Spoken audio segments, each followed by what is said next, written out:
اعوذ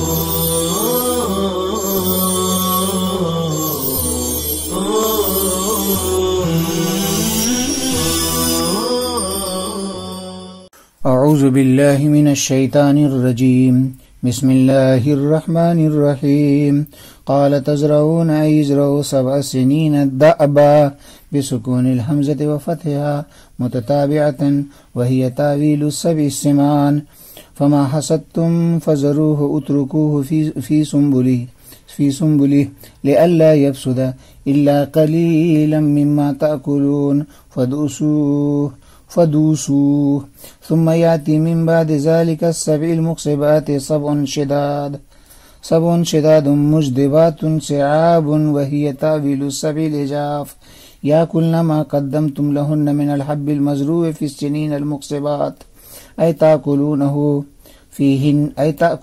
فيهن إلا قليلا مما تحسنون تدخرون ثم يأتي من بعد ذلك 7 المجدبات عام فيه يغاث الناس بالمطر وفيه يعصرون العناب وغيرها لخصبه وقال الملك لما جاءه الرسول وأخبره بتأويلها ائتوني به أي بالذي أبرها فلما جاءه يوسف الرسول وطلبه للخروج قال قاصدا إظهار براءته ارجع إلى ربك فاسأله أن يسأل ما بال حال النسوة اللاتي قطعن أيديهن إن ربي سيدي بكيدهن عليم فرجع فأخبر الملك فجمعهن قال ما خطبكن شأنكن إذ راوتن يوسف عن نفسه هل وجدتن منه ميلا إليكن قلنا حاش لله ما علمنا عليه من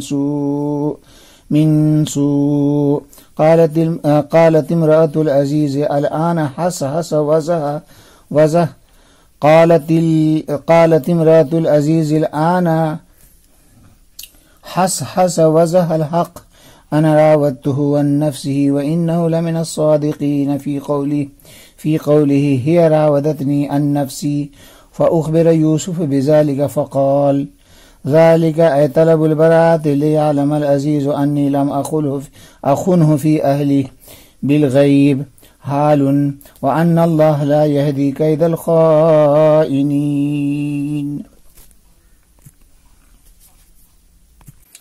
لغات دیکھیے.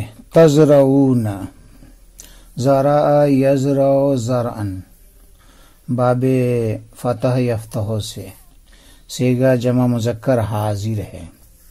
مصدر زرعن کھیتی کرنا.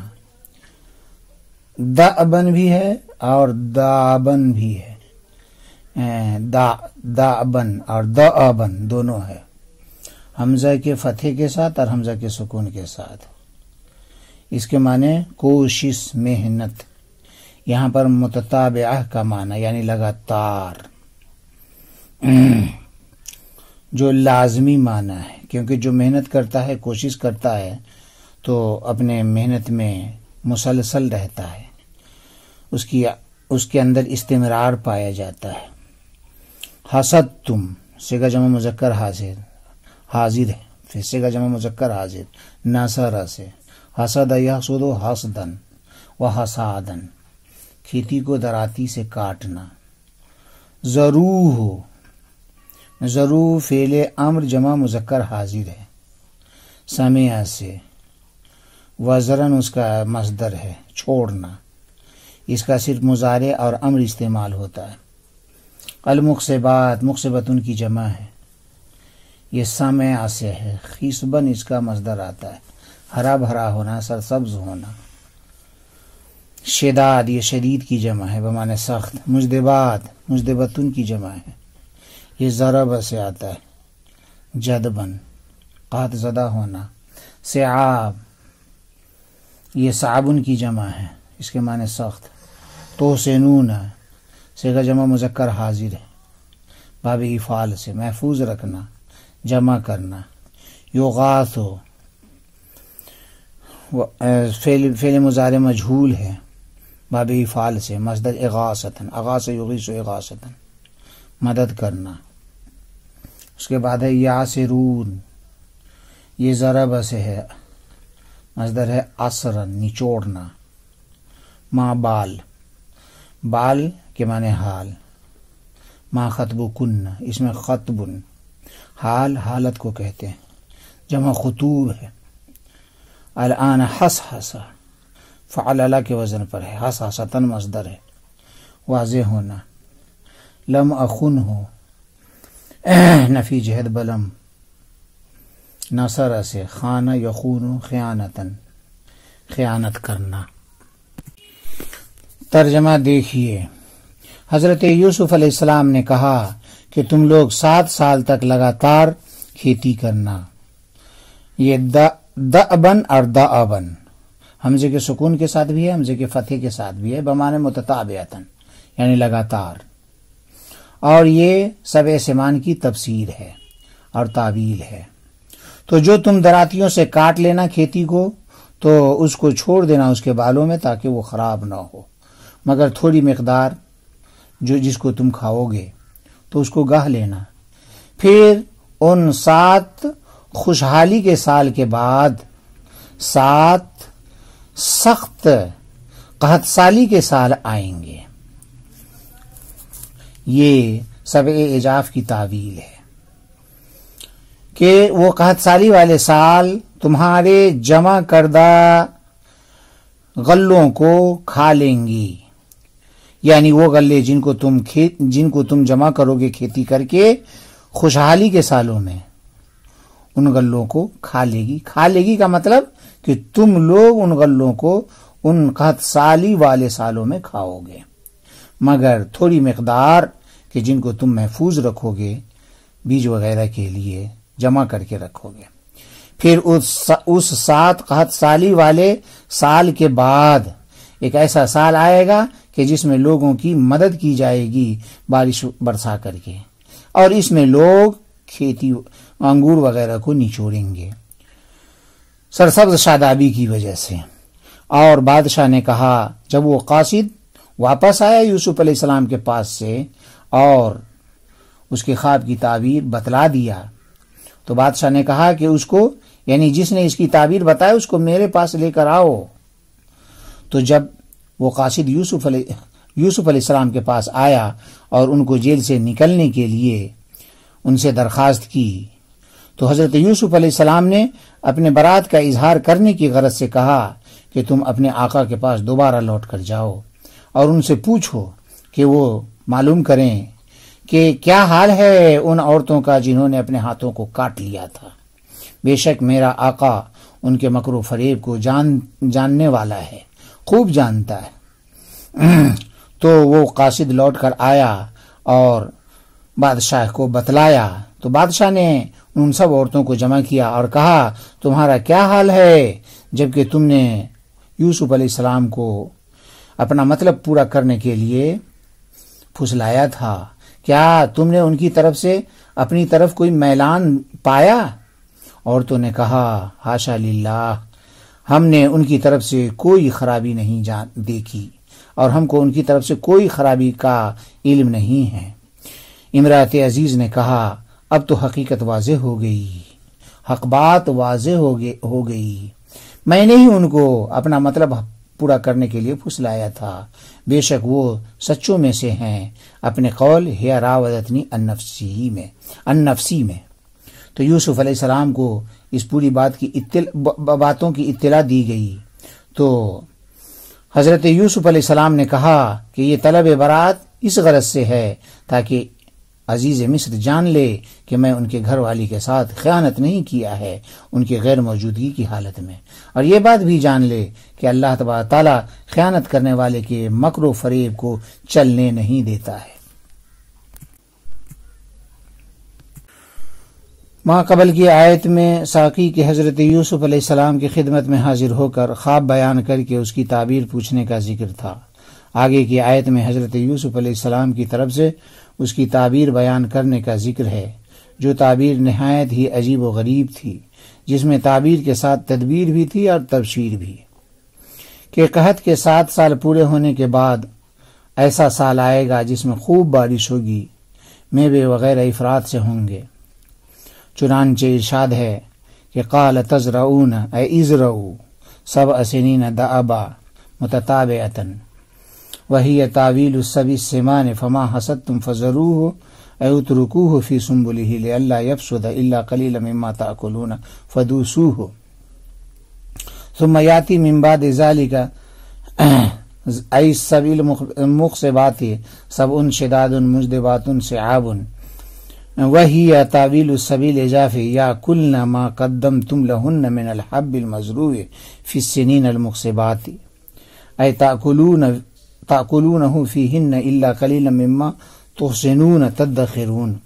حضرت یوسف علیہ السلام نے تعبیر بتاتے ہوئے فرمایا کہ تم لوگ 7 سال تک لگاتار کھیتی کرو گے، اور یہ 7 سال موٹی گایوں کی تعویل اور تعبیر ہے۔ تو جو کھیتی تم کاٹو گے اس کو اس کے بالوں میں ہی چھوڑ دینا تاکہ وہ خراب نہ ہو، مگر تھوڑی سی مقدار جن کو تم کھاؤ گے تو اتنی مقدار گاہ لینا۔ پھر اس 7 سالہ خوشحالی کے بعد 7 برس سخت قحط سالی کے آئیں گے، اور یہ قحط سالی والا سال یہ 7 دبلی گایوں کی تعبیر ہے جو کھا جائیں گی ان غلوں کو جن کو تم نے پہلے کے 7 خوشحالی کے سالوں میں کھیتی کر کے جمع کیا تھا۔ یعنی تم لوگ خوشحالی کے سال کے جمع کردہ غلوں کو قحط سالی کے سالوں میں کھاؤ گے، مگر تھوڑی سی مقدار جن کو تم بچا کر رکھو گے بیج وغیرہ کی غرض سے۔ دیکھو یہاں پر تزرعون کی تفسیر کی گئی ہے ازرعوا سے، یہ کر کے اس بات کی طرف اشارہ فرمایا گیا کہ یہاں پر تزرعون خبر بمعنی الامر ہے، اور امر کو خبر کی صورت میں ذکر کرنا ایجاب یعنی ضروری قرار دینے کے واسطے مبالغتاً ہے۔ اور تزرعون کے بعد اور تزرعون جو امر کے معنی میں ہے اس پر قرینہ آگے کا جملہ ہے، یعنی فذروه فی سنبلہ، مطلب یہ ہوگا کہ اللہ نے ایسا کرنے کا حکم دیا ہے لہذا تم ایسا ضرور کرنا۔ آگے ہے دأبن، یہ اگرچہ مصدر ہے لیکن حال کی جگہ میں ہے، اے دائبین علی حالکم المستمر، اور آگے ہے یاکلن ما قدمتم لہن، اس کی تفسیر تأکلون فیہن سے کر کے اس بات کی طرف اشارہ ہے کہ یہاں پر اسناد مجازی ہے، یعنی عقل کی نسبت ظرف کی طرف ہے، نہارہ صائم کے قبیل سے ہے۔ ان دونوں آیتوں میں خواب کی تعبیر اور ساتھ ساتھ تدبیر بیان کی گئی ہے۔ حاصل یہ ہے کہ 7 موٹی گائیں اور 7 ہری بالیوں سے مراد 7 سال ہیں جن میں پیداوار حسب دستور خوب ہوں گی۔ اسی طرح 7 کمزور اور دبلی گایوں اور 7 خشک بالیوں سے مراد اس کے بعد کے 7 سخت قحط والے سال ہیں، اور 7 دبلی گایوں کے موٹی گایوں کو کھا لینے سے مراد یہ ہے کہ خوشحالی کے 7 سالوں کے جمع کردہ غلے قحط کے 7 سالوں میں کھائے جائیں گے، صرف تھوڑا سا بچ جائے گا جو بیج وغیرہ میں کام دے گا۔ مطلب یہ ہے کہ پہلے 7 سال خوشحالی کے آئیں گے جن میں خوب بارش وغیرہ ہوگی جس سے پیداوار بہت ہوگی، اس کے بعد 7 سال بڑی قحط والے آئیں گے جن میں پہلے 7 سال والے جمع کردہ غلوں کو لوگ کھائیں گے۔ یہ تو ہوئی خواب کی تعبیر، اور تدبیر یہ بتائی گئی کہ تم ایسا کرنا کہ پہلے 7 سال میں جو غلے وغیرہ خوب ہوں گے ان میں سے تھوڑی مقدار جس سے تمہاری ضرورت کھانے وغیرہ کی پوری ہو سکے نکال لینا، باقی غلوں کو ان کے بالیوں میں چھوڑ دینا تاکہ وہ محفوظ رہے، اس کو کیڑا وغیرہ نہ لگے۔ پھر جب قحط کے 7 سال آئیں گے تو تم یہ جمع کردہ غلوں کو حسب ضرورت کفایت شعری کے ساتھ استعمال کرو گے، اس طرح تم قحط سالی کے ضرر سے بچ جاؤ گے۔ اور یہ جو فرمایا کہ غلوں کو بالیوں میں چھوڑ دینا تو خراب نہ ہوگا، یہ حضرت یوسف علیہ السلام کی خصوصیت ہے، اسے یہ نہ سمجھا جائے کہ یہ تدبیر حفاظت کی سب کے لیے، ایسا نہیں ہے، کیونکہ اس زمانے میں بالیوں میں غلہ محفوظ نہیں رہتا، بالیوں میں بھی خراب ہو جاتا ہے۔ آگے فرمایا گیا ثم یاتی من بعد ذلک السبع المجدبات عام فیہ یغاث الناس بالمطر وفیہ یاسرون العناب وغیرہ لخصبہ. پھر ان 7 خشک سالوں کے بعد ایک ایسا سال آئے گا جس میں لوگوں کی خوب مدد کی جائے گی بارش برسا کر کے، اور اس میں لوگ انگور وغیرہ کو نچوڑیں گے خوشحالی کی وجہ سے. ماقبل میں خواب کی تعبیر اور تدبیر کا ذکر تھا، اس آیت میں تبشیر یعنی بشارت و خوشخبری کا ذکر ہے کہ 7 سالہ قحط سالی کے بعد بڑی خوشحالی کا سال آئے گا کہ بارش خوب ہوگی جس سے ہر طرح کے پھل پھول کثرت سے دستیاب ہوں گے. اس طرح لوگ ان کا یعنی انگور، زیتون، تل وغیرہ کا شیرہ نچوڑیں گے، شراب بنا بنا کر کے خوب پیئیں گے. اور یہ بشارت جو حضرت یوسف علیہ السلام نے دی تو اس کا علم آپ کو کیسے ہوا؟ یا تو بذریعے وحی ہوا کہ قحط کے بعد جو سال آئے گا اس میں خوب بارش ہوگی، یہ اللہ نے بتایا، جس سے پیداوار بہت زیادہ ہوگی. یا حضرت یوسف علیہ السلام نے یہ بشارت سنت الہیہ کو مد نظر رکھ کر سنائی کہ عادت اللہ یہی ہے کہ قحط سالی کی انتہا اور خاتمہ خوشحالی سے کی جاتی ہے، اس طرح کہ اللہ تعالیٰ اپنے بندوں پر تنگی ڈالنے کے بعد آسانیاں پیدا کرتا ہے. چنانچہ فرمایا گیا ان مع العسر یسرا کہ شدت کے بعد ہی فراخی آتی ہے.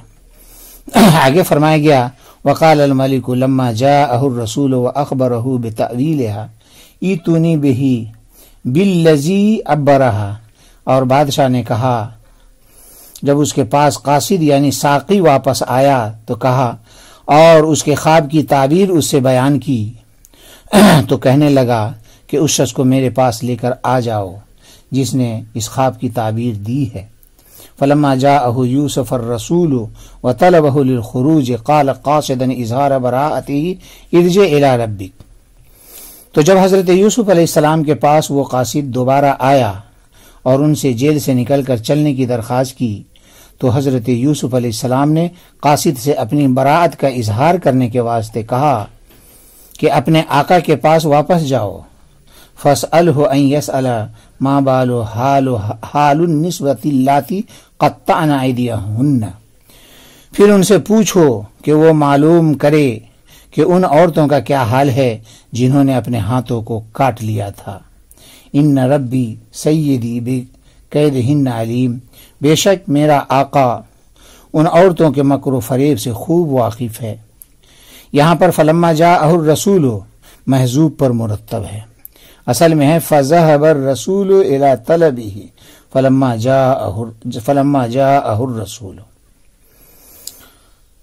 اور الى ربک میں جو رب ہے اس سے مراد شاہ مصر ریان بالولید ہے، اور ان ربی میں جو رب ہے اس سے مراد سید یعنی آقا عزیز مصر ہے. جیسا کہ مفسر علام نے ربی کے بعد سیدی کہہ کر اسی کی طرف اشارہ فرمایا ہے. تو گویا کہ یوسف علیہ السلام کا اس قول سے اپنے مظلوم قیدی ہونے پر استشہاد کرنا مقصود ہے کہ ان کو ان عورتوں کا مکر و قید معلوم ہے، پھر میرا جیل میں رہنا بلا قصور ہی ہوا اور میں مظلوم ہی ہوا. اور یہ بھی احتمال ہے کہ رب سے مراد اللہ تبارک تعالیٰ ہو. تو اس صورت میں اس کلام سے حضرت یوسف علیہ السلام کا مقصد تفویض الی اللہ ہے اور یہی اقرب معلوم ہوتا ہے. اور حضرت یوسف علیہ السلام نے قاصد کے سامنے زلیخا کا نام لینے کے بجائے فرمایا ما بال النسوۃ اللاتی قطعن ایدیہن. اس تعبیر سے اپنے سیدہ کا ادب ملحوظ رکھنا مقصود تھا اور اس کے حق کی رعایت کرنا مقصود ہے کہ ان کے پاس لمبی پرورش پائی تھی. بہرحال چونکہ ساقی نے بادشاہ کے پاس حضرت یوسف علیہ السلام کا کچھ ذکر خیر پہلے ہی کر دیا تھا، اس لیے اس کے دل میں حضرت یوسف علیہ السلام کا اعتقاد بیٹھا ہوا تھا ہی. جب وہ ساقی اس کے خواب کی ایسی مناسب اور دل نشیں تعبیر جو تدبیر پر مشتمل ہو جب لے کر آیا تو حضرت یوسف علیہ السلام کے علم و فضل اور عقل و دانش اور حسن اخلاق کا سکہ اس کے دل میں مزید بیٹھ گیا۔ چنانچہ فوراً حکم دیا کہ ان کو میرے پاس لے کر آؤ تاکہ میں ان کی زیارت کروں اور ان کے مقام کے موافق ان کی عزت کروں۔ وہ قاصد شاہی پیغام لے کر حضرت یوسف علیہ السلام کی خدمت میں حاضر ہوا۔ موقع بظاہر اس کا تھا کہ حضرت یوسف علیہ السلام جیل کی طویل مدت سے عاجز آ رہے تھے اور خلاصی چاہ بھی رہے تھے۔ جب بادشاہ کا پیغام بلانے کے لیے پہنچا تو فوراً تیار ہو کر ساتھ ہی چل دیتے، مگر ان کی نظر میں اپنی دینی اخلاقی پوزیشن کی برتری اور صفائی دنیا کی بڑی سے بڑی عزت و وجاہت کے مقابلے میں زیادہ عزیز تھی۔ آپ کو معلوم تھا کہ پیغمبر خدا کے متعلق لوگوں کی ادنا اور معمولی بدگمانی بھی ہدایت و ارشاد کے کام میں بڑی بھاری رکاوٹ ہے۔ اس لیے سوچا کہ اگر میں خاموش رہ جاؤں اور خاموشی کے ساتھ جیل سے نکل جاؤں اور جھوٹی تہمت کی صفائی قید و بند کی طویل مدت کے باوجود نہ ہوئی تو بہت ممکن ہے کہ ناواقف لوگوں کو میری عصمت کے متعلق تردد اور شبہ رہ جائے گا، جس سے حاسدین کو میرے خلاف منصوبہ بنانے کا بھی موقع مل سکے گا۔ اس لیے اس جھوٹی تہمت کا پہلے خاتمہ ضروری سمجھا، تب جیل سے نکلنے میں مکمل سرخروئی حاصل ہوگی۔ اس لیے اس کا خاتمہ کرنے کی تدبیر نکالی۔ اس لیے آپ نے قاصد سے کہا، تم اپنے بادشاہ کے پاس واپس جاؤ اور ان سے یہ دریافت کرو کہ آپ کے نزدیک ان عورتوں کا معاملہ کس طرح ہے جنہوں نے اپنے ہاتھ کاٹ لیے تھے۔ اس کو آپ کس نظریے سے دیکھ رہے ہیں؟ کیا اس واقعہ میں وہ مجھے مشتبہ سمجھتے ہیں اور میرا قصور قرار دیتے ہیں، یا بے قصور مجھ کو قید میں ڈالا گیا ہے؟ یعنی ان عورتوں کے اس معاملے کی پہلے تحقیق کر لی جائے تاکہ آئندہ چل کر مجھ کو کوئی تہمت نہ لگا سکے اور نہ مجھ پر کسی قسم کی بدگمانی کر سکے۔ ان ربی بکیدہن علیم، کہ میرا رب تو ان عورتوں کے جھوٹ اور فریب کو جانتا ہی ہے۔ میں چاہتا ہوں کہ بادشاہ بھی حقیقت واقعہ سے واقف ہو جائیں۔ اس میں ایک لطیف انداز سے اپنی براعت کا اظہار مقصود ہے۔ آگے فرمایا گیا، فرجع فاخبر الملک فجمعهن قال ما خطبكن شانكن اذ راوتن یوسف عن نفسه هل وجدتن منه میلا الیکن۔ تو وہ قاصد واپس بادشاہ کے پاس آیا اور بادشاہ کو یوسف علیہ السلام کی باتوں سے آگاہ کیا۔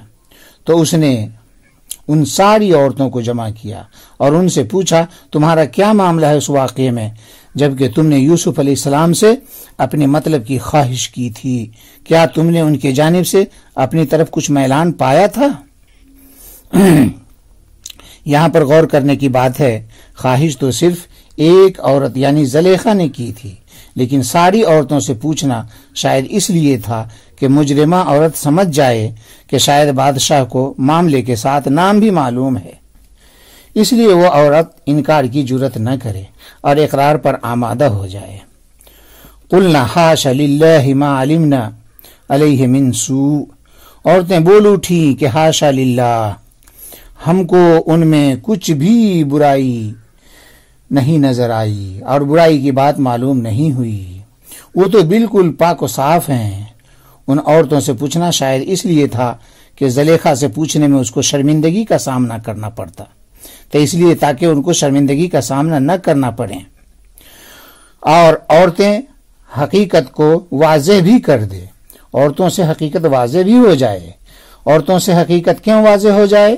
اس لیے کہ زلیخا نے عورتوں کے سامنے اقرار کیا تھا کہ وَلَقَدْ رَاوَدتُّهُ عَن نَفْسِهِ فَاسْتَعْصَمَ، تو اس کے روشنی میں عورتیں حقیقت بیان کر سکتی، اس لیے عورتوں سے پوچھا۔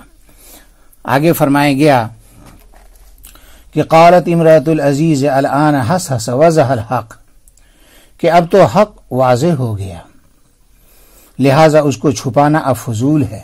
انا راودتہ عن نفسہ وانہ لمن الصادقین فی قولہ ہی راودتنی عن نفسی، میں نے ہی اس کے جی کو پھسلایا تھا، اور وہ جو کہہ رہے ہیں کہ راودتنی عن نفسی، اس میں بالکل ہی وہ سچے ہیں۔ میں نے ان کو بہلایا پھسلایا، لیکن وہ تو ہم سے بالکل ہی بیزار ہو کر بھاگ رہے تھے۔ یہاں پر زلیخا کے اعتراف حق کا بیان ہے۔ جب زلیخا نے دیکھا کہ حضرت یوسف علیہ السلام اس کا حد درجہ لحاظ کر رہے ہیں، پردہ پوشی ملحوظ رکھ رہے ہیں، چنانچہ کہہ رہے ہیں ماں بال النسبۃ اللاتی قطعن ایدیہن، جس میں عورتوں کا ذکر ہے لیکن میرا ذکر نہیں ہے، جبکہ پورے واقعہ کی جر ہم پر ہی منتہی ہوتی ہے۔ تو وہ سمجھ گئی کہ حضرت یوسف علیہ السلام ان کی عظمت کا اور معاملہ پر پردہ ڈالنے کا حد درجہ خیال رکھ رہے ہیں، اس لیے اب معاملہ کو بیجا طول دینا مناسب نہیں سمجھا اور سوچا کہ لاؤ میں حقیقت کا اقرار کر ہی لیتی ہوں۔ اس لیے اس نے اس بات کا اقرار کر لیا کہ ساری غلطی ہماری ہی ہے، اور حضرت یوسف علیہ السلام ان ساری باتوں سے بالکل ہی بری ہیں۔ آگے فرمایا گیا فَأُخْبِرَ يُوسُفُ بِذَلِكَ، تو حضرت یوسف علیہ السلام کو اس اقرار کی حقیقت کی اطلاع دی گئی۔ فقال ذَلِكَ اے طلب البراءۃ لِيَعْلَمَ الْعَزِيزُ أَنِّي لَمْ أَخُنْهُ فِي أَهْلِهِ بِالْغَيْبِ حَالٌ، تو یوسف علیہ السلام نے فرمایا کہ یہ طلب برات اس لیے ہے کہ عزیز مصر کو معلوم اور یقین ہو جائے کہ میں نے ان کی گھر والی کے ساتھ بالکل ہی خیانت نہیں کی ہے ان کی غیر موجودگی میں۔ یہ جو بالغیب ہے یہ حال واقع ہے۔ وَأَنَّ اللَّهَ لَا يَهْدِي كَيْدَ الْخَائِنِينَ، اور یہ بھی معلوم ہو جائے کہ اللہ تبارک تعالیٰ خیانت کرنے والے کے فریب کو چلنے نہیں دیتا، بلکہ اس کو ظاہر کر کے خیانت کرنے والوں کو رسوا کر دیتا ہے۔ چنانچہ عورتوں کا فریب نہ چل سکا، آخر کار حق ظاہر ہو کر رہا اور خیانت کا پردہ فاش ہوا۔ اگر مجھ سے کوئی خیانت ہوئی ہوتی تو مجھ کو بھی کامیابی نہ ملتی۔ زلیخا نے اپنے شوہر کے ساتھ خیانت کی، اللہ نے اس کی قلعی کھول دی۔ یہ مطلب اس صورت میں ہے جب انی لم اخنہ کو حضرت یوسف علیہ السلام کا قول مانا جائے، اور بعض لوگوں نے فرمایا ہے کہ ذالک لیعلم انی لم اخنہ بالغیب، یہ زلیخا کا کلام ہے۔ تو اس صورت میں مطلب یہ ہوگا کہ زلیخا نے کہا کہ میں نے سچی گواہی اس لیے دی کہ یوسف کو معلوم ہو جائے کہ میں نے ان کی غیر موجودگی میں جھوٹ نہیں بولی ہے اور خیانت نہیں کی ہے، اور میں یہ اقرار اس لیے بھی کر لیا کہ اللہ تبارک تعالیٰ خیانت کرنے والے کے فریب کو چلنے نہیں دیتا، چنانچہ وہ میرے سامنے ہے کہ سب کچھ میں نے کیا، خیانت کا داؤ میں نے کھیلا، مگر کچھ نہ چلا، رسوائی ہی میری مقدر بن گئی۔ وآخر دعوانا الحمدللہ۔